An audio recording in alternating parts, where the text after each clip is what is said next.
So we're going to move on uh, this week to the third characteristic of existence.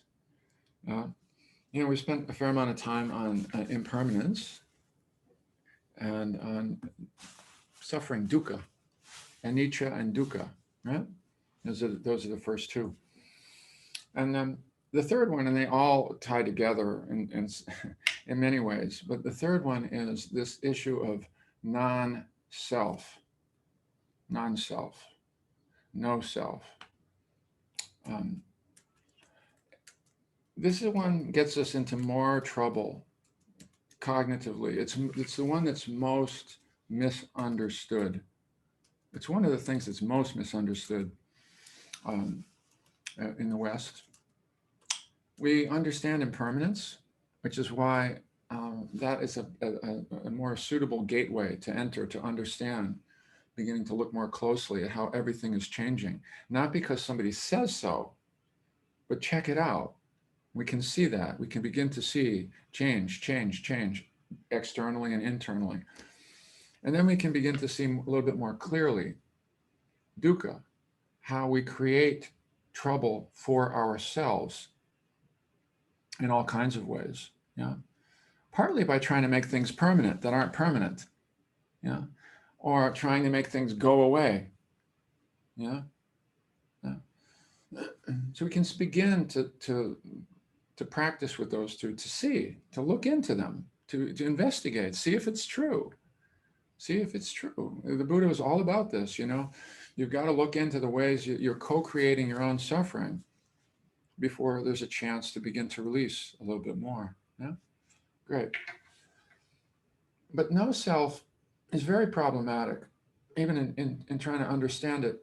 First of all, it takes a tremendous amount of mindfulness to really see it precisely, what's going on in there.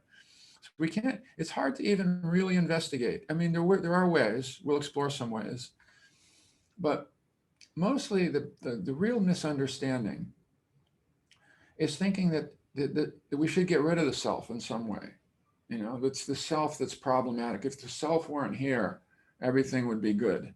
If the self didn't keep showing up, if it didn't keep showing up, then I'd be content.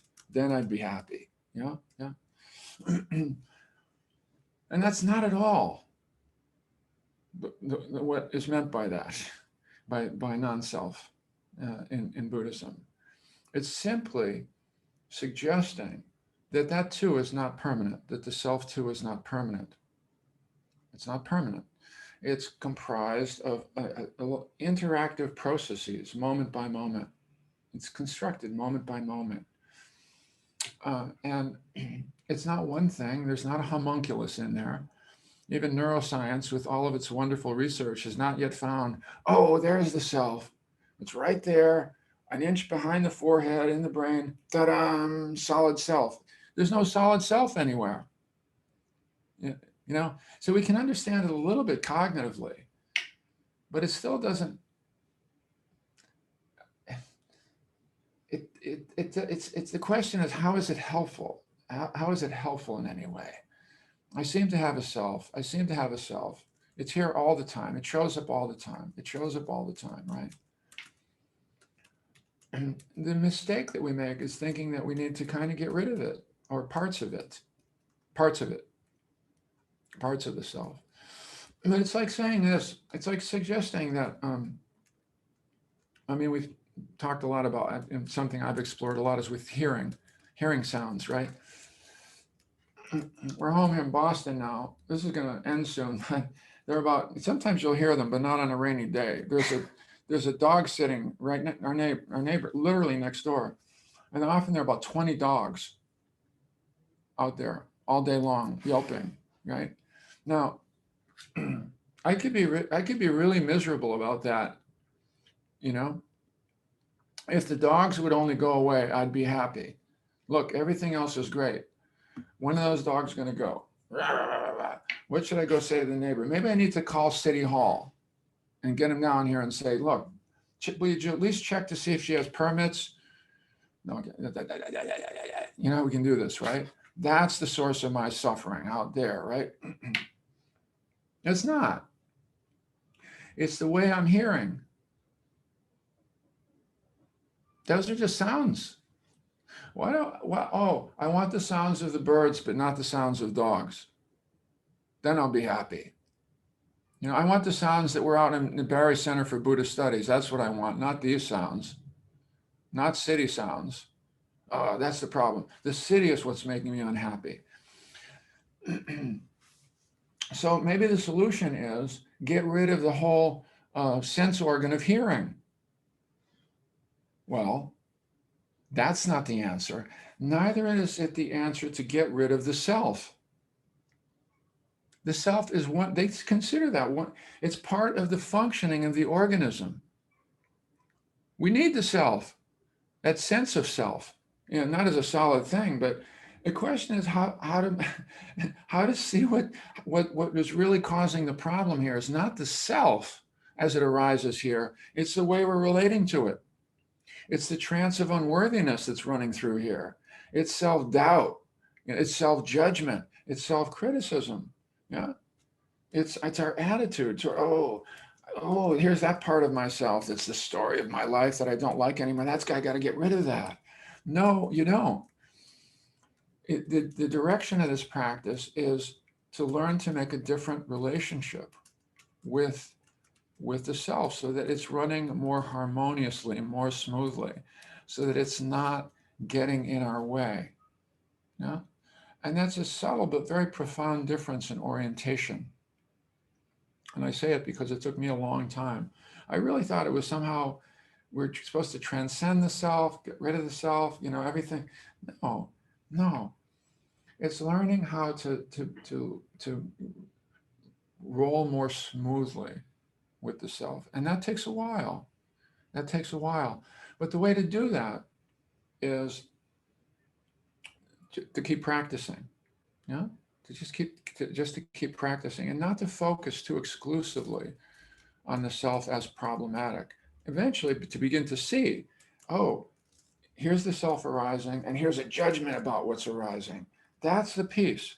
Here's the sound of the dogs arising, and here's the aversion on top of it. Where the aversion isn't in the dogs, the aversion is in my own mind, my own attitude toward the dogs. Similarly with the self. The problem it's in my relationship. It's in my relationship to the self. So the idea of getting rid of the self is just completely misplaced. Completely 100% misplaced. I can tell you for sure, it doesn't go away. And if it does, we're in trouble. Do we all know someone who has dementia at this point? That's what happens when the self starts to break down, folks.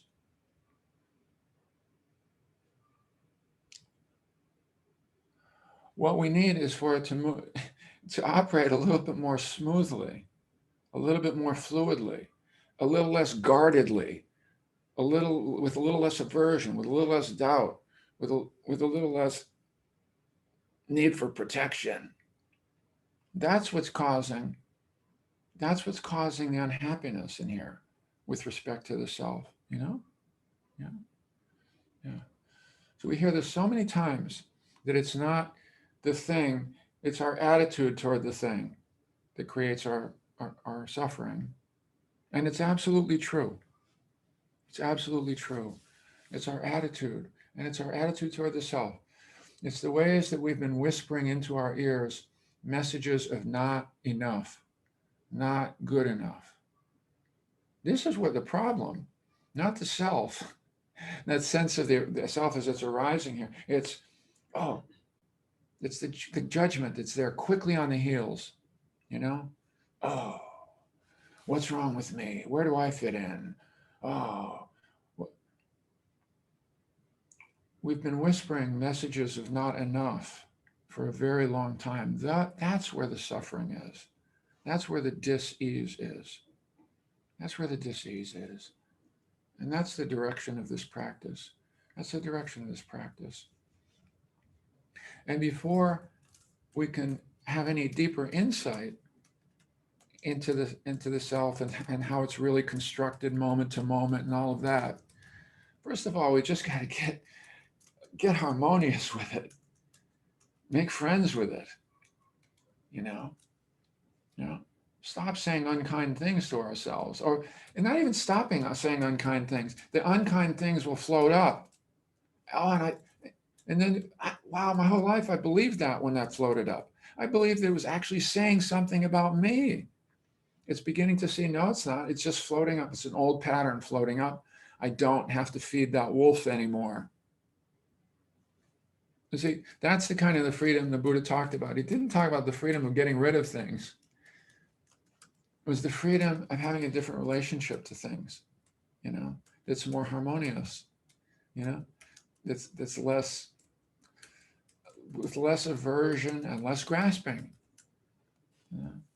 Yeah. Well, and so we'll be spending some time on this. We'll be spending some time on this, but I want to highlight today the first most important misunderstanding about even the direction of practice with regard to the self. Yeah, we have to give up completely the strategy or the wish that it's somehow going to not arise. It's how it arises, is what happens right on the heels of its arising. All those messages, all those tightenings, all those judgments that creates not so much ease, not so much flow. I only like myself when I'm feeling generous. I only like myself when I'm feeling loved. I only like myself in this. It's a very conditional liking of ourselves. And we need to move more in the direction of, again, including more and more of what arises, and starting to smooth that out, starting to let go of some of the spiky edges of the self. Yeah?